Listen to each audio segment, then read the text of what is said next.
What's going on, everybody? Stubbs here from Retro Handhelds, and we have some very exciting news today. That's right, the Retroid Pocket 4 has just been announced by Retroid, and that is hot off the heels of the 3 and the 3 Plus and the Flip.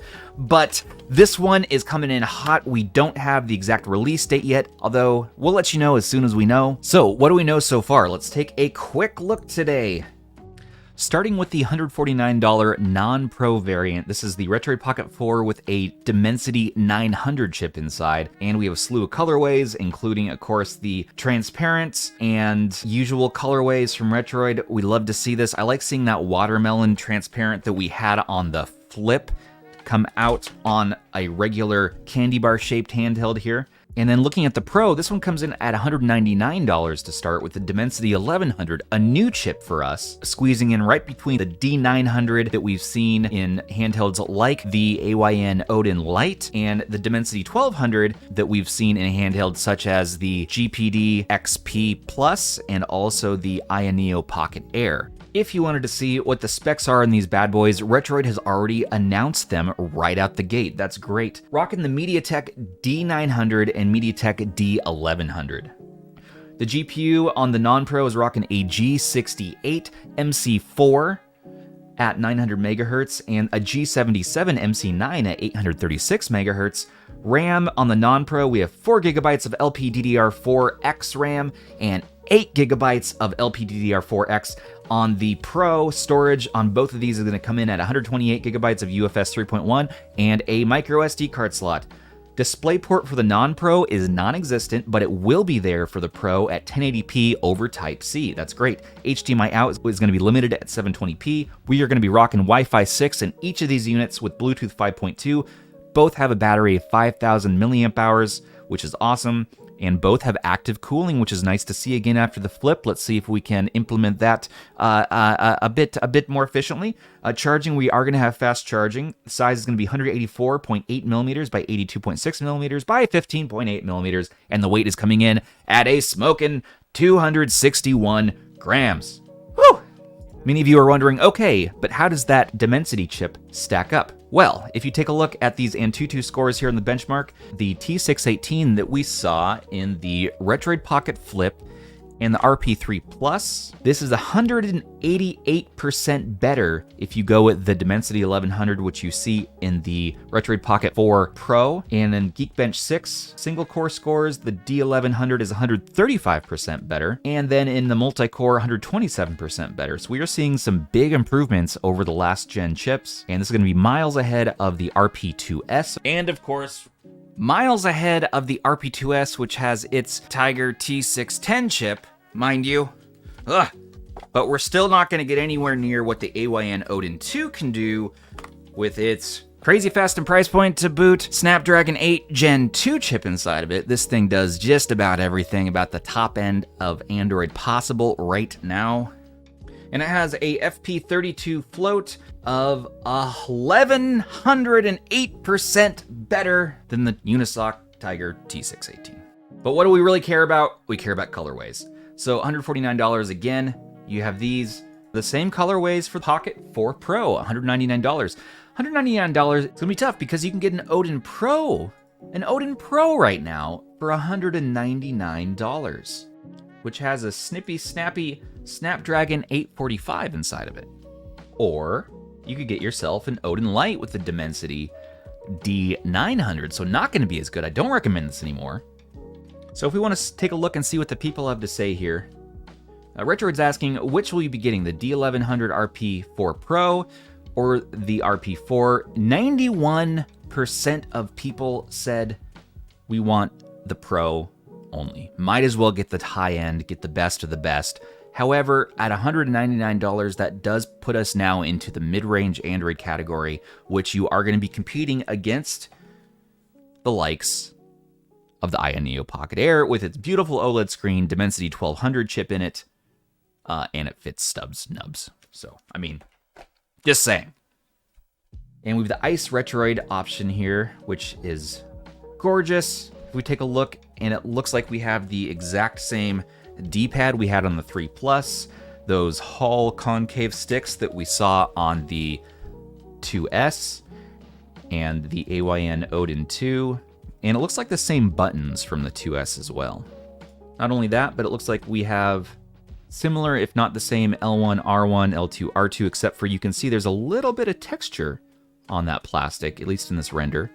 So I hope that carries through. I always like having grippy, tactile options.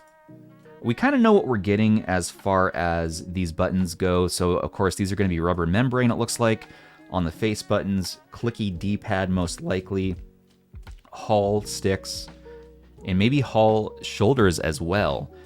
Looks like you have power button up top, volume up and down, and thank goodness, thank Jesus that they moved start and select from the top of the RP4 Plus to the bottom right, like we've seen it on other handhelds that make more sense. Now, the greatest thing of all, and why I think it may outdo the AYANEO Pocket Air in some regards, is the fact that you can see that we have proper placement of the D-pad. Proper is a very objective thing. It's a very personal preference thing. But if you're going to be playing retro games, and the Retroid Pocket is always really aimed at the retro gamers, having the D-pad up top for those classics, 16-bit, 32-bit even, is going to be great. It looks like a PlayStation controller layout with the joysticks down below. You have home and back on the left, start and select. Yeah, this looks like a clean, no-frills design. Retroid has been iterating, and they are iterating again here. Of course, if you're going to get the Pocket Air, this is going to cost you nearly $300, so take that into account. They've confirmed it is going to be the screen that was on the 3 Plus, which is a beautiful IPS display. It's not going to be OLED, and maybe that's okay. I personally would love OLED if we're entering the $200 price bracket, but that's just my thing lately. I think it'll probably be a beautiful screen. We will see. We do not know launch details yet. That is soon to come. We hope that it launches before the end of the year.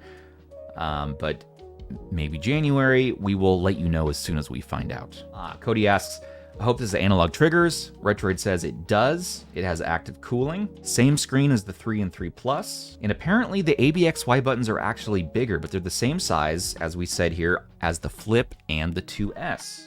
Somebody points out Clear Red has colored buttons or black buttons, and it should be black on both models. This person lost their Retroid on their honeymoon. Just focus on the honeymoon. So this is a 16:9 screen, and while the D1100 is a new chipset, we know what the D900 can do. This will play PS2 and GameCube admirably, and the D1100 should be even better, and we know that because the D1200 plays both of those fairly well and consistently. So the D1100 CPU performs just a little bit lower than the Snapdragon 870. So that actually is going to be above the original Odin Pro. That's interesting. So now we have Retroid entering this new market. They're peaking above the lower end Android market, now truly into the mid to higher end, which is awesome to see. RP2S at $100 is still an amazing, amazing value. This really, I think you can't beat this. Seeing Retroid enter into the big leagues, really entering into competition, AYN here, we'll see how that goes, but yeah, I mean, it's going to be neck and neck. This is still going to be the highest end, your best chipset, but now with the RP4, which is of course similar here to the RP3 Plus, you're going to see that extra bump in performance. Now you're going to be able to play PS2 and GameCube really well. You're going to be able to play Switch. You should be able to do some Vita. And we have an interesting stew going here. I love that it has Wi-Fi 6 and best Bluetooth. We do have HDMI out options. I would recommend just getting the Pro if you want to do HDMI out, because that's the only one that has it. And the fact that it's still doing fast charging. We have a beast of a handheld, it looks like here. And if we look at these colorways, I mean, so we have the 16-bit PAL, we have 16-bit US, cold gray, we've been calling it the watermelon transparent, the Baja Blast transparent, the ice cold transparent, and then just straight old black. So they're reusing the plastics and the colors that they have, so you kind of know what these are going to look like. But again, as you saw with the survey results, I would just go for the Pocket 4 Pro, spend a little extra, get yourself the best of the best. The GPU is clocked higher on the non-Pro, but it's a lower-end GPU, so take that into account.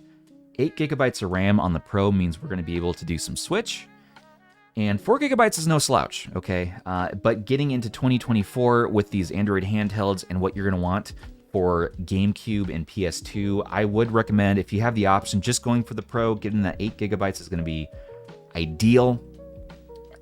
All in all, I'm excited for this. There's so many handhelds. It seems like we go 1 or 2 days and then there's another release to talk about. I don't know if anyone else is drowning in the fact that there are just too many devices coming out to keep up with. How do you get excitement from every brand for every release? You don't.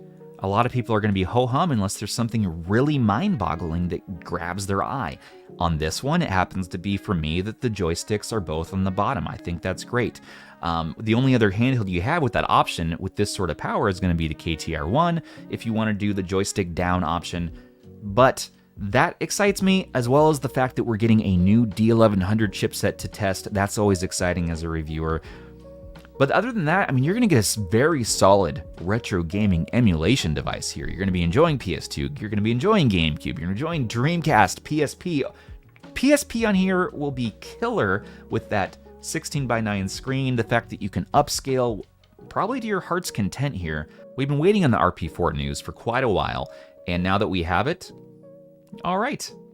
Having these Mediatek chips means that it's tried and true. We're going to be able to get custom firmware. We should see Garlic 2.0 on here at some point, and as well as Retroid's classic, awesome implementation of Android. Okay, they always do well with their stock ROM. Rarely do any Lineage OS these days.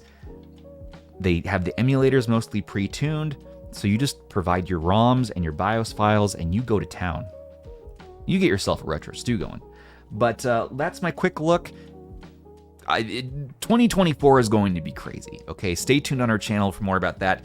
Stay tuned as well later today if you want to see our top 10 handhelds of 2023. We're going to have a live debate with Zoo, Ban, Aish, and myself, all 4 of us, and as well as include the community survey results and see what are the top handhelds. If this one can come out before the end of December, I don't know, but it's not going to, of course, get into hands until 2024, so we're not going to include it in the top of 2023. That's my quick first thoughts about the Retroid Pocket 4. Coming to you all very soon. Stay tuned to the channel to find out, and please don't forget to like, comment, and subscribe if you enjoyed this video. There will be many more videos from us about this, and stay tuned again for our live stream tonight. Thanks so much for watching. This has been Stubbs with Retro Handhelds. Take care of those handhelds, and take care of each other. All right, Ban, here's your beans. Thanks, man.